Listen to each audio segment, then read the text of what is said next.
So, when something goes wrong, if you aren't ready, then you are likely to do the one thing that guarantees this situation is going to get worse, and that's freeze. And most founders do this because they're waiting for more information or they're hoping it all blows over. But today, crisis is a spectrum and it can all escalate really quickly.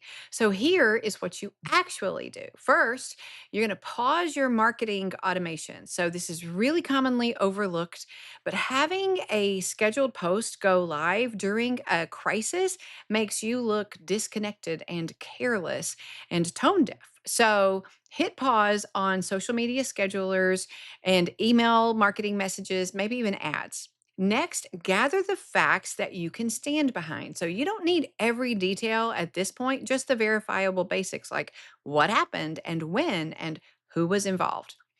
Then you are going to draft a two-sentence hold statement. This is your signal to your audience we see it and we're on it. It is not an apology. It is not a defense. It is just awareness plus action. Something like, we are aware of the situation and are reviewing the facts. Our team is prioritizing accuracy, safety, and next steps, and we will share an update shortly. This anchors the narrative before the comments do. Next, you're going to move individual complaints off of the public thread. So you'll just have one calm reply that moves it to private. Something like, thanks for sharing this. We are reaching out directly so that we can address this with care. And that will lower the tension, lower the temperature, and stop others, hopefully, from piling on.